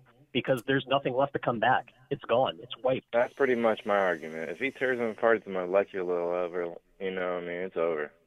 Or if he just, I don't know. I was going to say if he teleported him to another galaxy, but I I think Doomsday can teleport also. Well, even if But he couldn't wipe Doomsday's him out supposedly molecularly, immortal. Yeah, I mean, even if you couldn't, who's going to win the even if initial? you can't kill Doomsday, even if you can't kill him, Dr. Manhattan sees the past, present, and future simultaneously. He knows what Doomsday is going to do at any second. Or does he? Yeah, probably, but still. And I'm pretty sure if you destroyed Dr. Manhattan, couldn't he just make another body for himself? Exactly. He's and energy. pretty quickly, too. Like, at this point. Yeah, Until he fights One Punch Man, that's all I'm saying. What up, what up? Well, I don't know him. So, apparently that's what's going to happen. Dr. Manhattan's going to have to go up against One Punch Man. I have my personal opinion about how that shit'll go, too, because I happen to agree. Yeah, Doomsday's not winning that fight. Even if he gets to the point where, like, Manhattan's just like, oh, really? Well, here, I'm going to encase you in something really tightly that you can't break, and you can just sit there with this even down your lungs, and it's fucking 20 feet thick and float in space, bitch. You know? Because it's shit, if I were Dr. Manhattan, I'd just drop him into the event horizon of a black hole. Story over. I mean, Negative that works. We'll see. Superman's fighting Dr. Manhattan right now on the Doomsday Clock, so Superman can figure out how to beat him. Yeah, that's because they can't let Superman lose. That's one of the things I don't like. No way. You can't. I don't even want to get in to Superman and how fucked of a hero he is, because he has way too many powers, right? And just way too godlike. But in that, and the extent of those powers changes depending on who's writing it and what they need to fit their story, because it's usually crappy writing. Yeah. Shit, who did we lose? Yeah. Are you sure we didn't lose Chuck? I heard the beep. I'm still here. That's all that matters. Oh, sure. Brian, Sean? Mark. Why do you keep Brian's one of my characters, but that's fine. What? Dude, you know what? Consider that a compliment. I really remembered your character's name, Mark. I apologize. He's the one most heavily based on me, so I do. Well, there you go, Mark. My apologies. I keep calling. I don't know, because that was my favorite character, really. And it kind of annoys me because then, like, whatever. I'll just start your Kickstarter and get that shit moving so I can get it. But that's besides the point. Right, but my point was we were getting into Superman. And the fact that he is way too overpowered, way too fucking just fucked. And apparently Sean's not here. What happened? He can call back. We kill phones. That is true. I almost guarantee what happened is his phone died. Hopefully he is okay and everything's all right. But as I was saying, what we were getting into is the fact that he's really overpowered. And I think that is a perfect lead into our top 5. And let's figure out how overpowered us fucks want to be. Racer, you want to introduce it? Yeah, this month's top 5 is top 5 superpowers you want to have. Or you could have if you had the choice. That's tough. That was that is a tough one. A little different than what we normally do. I can go first. Number 1, I want a healing factor. Because some days I don't feel good, so I would like to be feeling good at all times. Number 2, I'd like to change whenever I want. You know, give myself those 24-inch pythons like Hulk Hogan or who not, whatever. Shape shift. Right. Then we got 3, I'd like to fly, because that would save me gas money. Be kind of dope. 4 would be swim, so I could swim underwater, so I could fly and swim. Like, man, I'm set. And 5, teleport, so I don't have to fly and swim. You know what I'm saying? But if I have the option, I can do either 3. Man, look, can I be real honest? Like I said with conversation, like, if I could have a power, I'll be real honest. Once I figure out how to fully use it, I only need 1, and that's the fucking Speed Force. Are you shitting me? I'm shitting you, bro. Like, no, that shit is insane, right? Like, the Speed Force. I wouldn't trust you with the Speed Force. You're kind of chaotic. Look, see? The fucking Racer knows. Like, actually, you don't need the Speed Force. Your ass will fuck shit up. And you're probably right. bro. But oh my god, it'd be fun while it lasted. As far as just having it, like, yeah. My wife's sitting over here like she wants to be fucking Siler and shit, right? But yeah, no, the Speed Force would be my first because it's Jesus, that's fantastic.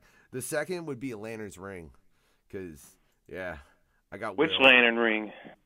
Which Lantern Ring? Oh, I would want fucking a green ring, yeah, the one based on Will. Yeah, I mean, entertainment going down. I'm just joking. I'm just joking. Never mind. Then, man, I went real like, man, I can't go that. I can't go that general. It's too fucking generic because I have to just want to be like, just give me magic, like just give me Sorcerer Supreme magic and I'm good. Like make me Doctor fucking Strange, yo. Because that's absurd, right? And then I have to agree with you, Racer. You gotta have a healing factor. But I want, like, that Deadpool style without the cancer. Yeah. And then the other one, I mean, man, realistically, if you got magic, I don't need to be able to go invisible or teleport because I already have magic, so I can already do that shit. So I only need the 4. I'll take the Speed Force, a Lantern Ring, a healing factor, and Sorcerer Supreme. The world is fucked, guys. I'm going to take your extra one, then. You can have it. I don't even care. Or no, actually, fuck that. I'll take the Phoenix Force, too. Yeah. No, you're Siler and you try to walk up to me and die. What the fuck, babe? No. No, I steal your power. He had to cut their brains out. I can do that. For not picking a 5th one, you get a utility belt. That's right. That's right. Because look, I got to have somewhere to keep... I got to have somewhere to keep my vape juice, and some fatties. Yeah, ladies and gentlemen. Maybe you could just take Batman's superpower and be super rich. Hey, good. You know, I like that. I'm going to take that as my 5th power. I'm fucking rich. Good power to have. It is, man. That's the greatest. It would be the greatest superpower to have in the world we currently live in, to be real honest, because the rest of them ain't really going to do you a whole dick lot of good unless you really start fucking the world up and get really noticed for what you're doing. All right. My top 5, the same as you guys. Healing factor. Pretty much a given, I guess. Yeah. Flight. I was going to say teleport, but I have flight, so fuck it. Time travel.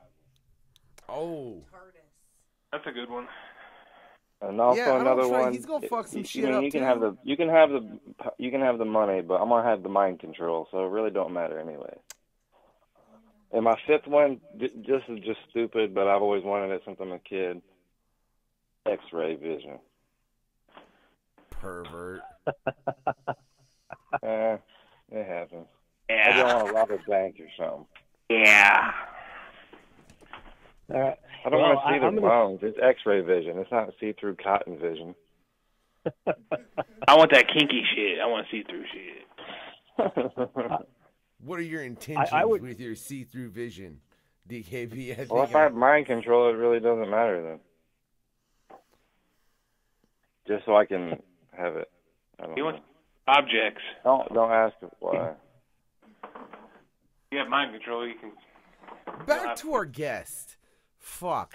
We've only got one left because we already ran the other one off. Sorry. All right, so I'm going to go with my first one's going to have to be Speed Force because my real first choice, I'm a comic book nerd struggling with a full-time job in an indie comic. There's no way the darkness would ever fucking take me. Right. So instead, I'm going to go with Speed Force because I feel that could happen more readily. Wait. You mean the darkness as far as Jackie Escato? Yeah, I want to murder people with darklings. That would be what I want. But, dude, you know. You can't even, no, see, I thought about that one, and I just got to say, you can't take that one because Multiple Man would be dope. That I don't know why I didn't pick that. Fucking Multiple Man. Oh my god, like Multiple Man. There's so many you could pick. That's my number 5. Fuck being rich. You keep changing your number 5. You don't get no more.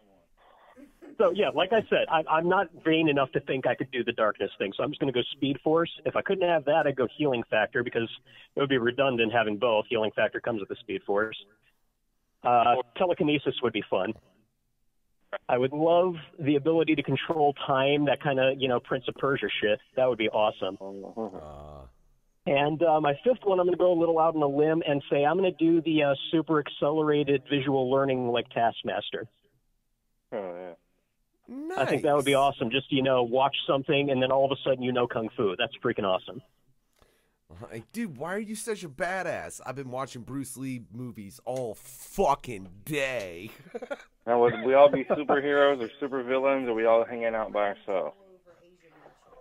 Lando, I just want to point out, Lando wants shit demons and mind control over Asian bitches. I apologize. Our audience isn't right in the head. Shout out to Lando, though.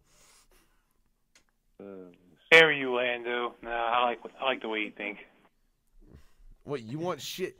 Man, I don't even want to get into the shit demons. I You just want to get into that Asian shit? shit demons. No, I don't know. Or whatever he said. The opposite. Hey, look, that's more of a no fucks given hour thing, man. But I will say this, ladies and gentlemen, it's been Super Nerdtendo episode 14, yeah, with the gentleman from Into Darkness. Look, check that shit out. They're going to have that Kickstarter up soon. And I will say, from being able to read what they've already had, and thank you, by the way, for letting us be able to fucking peep that, man. It was dope, for real. Oh, my pleasure. If anybody else wants to get in and take a look at some of the stuff we do have, I encourage you to look. It's itdcomic.com, as in Into the Darkness, ITD. And we're also under ITD Comic on Facebook, Instagram, and Twitter. Yeah, because I've been tagging the shit out of y'all on Instagram. You know I have. Yeah, we've noticed. It's what we do. Yeah, we appreciate it. Thank you. Radio. Hell yeah, no, man. I appreciate you guys stopping by for the interview. It's been a hell of an interview. Before we cut out, man, you got any final thoughts? A hell of a lot of fun. I will talk to you guys anytime for as long as you want. We might have to have a part 2 one of these days. Yeah, definitely when it drops. DKB, I don't think he realizes how long I can hold a conversation. Yeah, that's true. You gotta tell this motherfucker to shut up. No, but I'm really looking forward to the comic though. It was really interesting. Yeah. I think you guys are onto something. Well, it was. Thank you. So we really everybody keep track appreciate of that shit.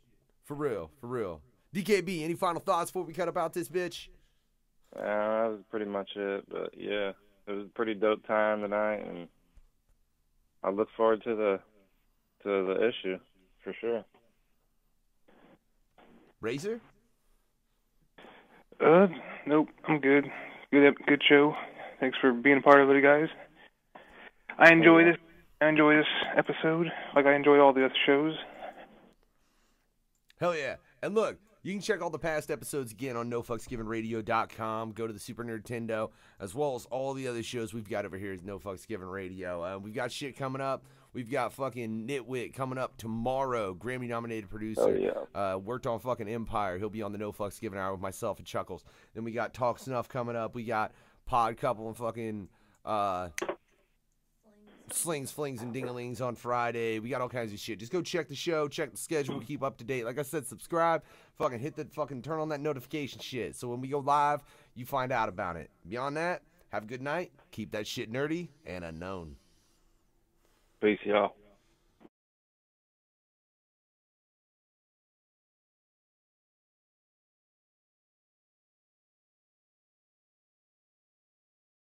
Ladies, this is not me fulfilling my destiny. Want me to give it a try, or? This is definitely not me saving the world. That's fine. Still trying to figure out who you are? This is not me. This is just the motherfucking decoy.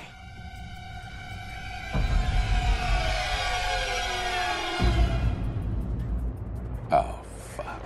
It's Top Cow Productions, No Fucks Given. Check out Top Cow Productions. You can find us at www.topcow.com. This is Matt Hawkins, and you're listening to No Fucks Given Radio, and at this point, I'm not sure what that means anyway.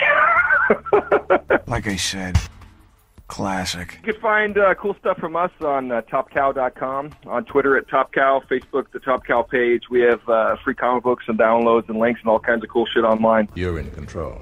I have no fucking clue what I just listened to. No fucks given.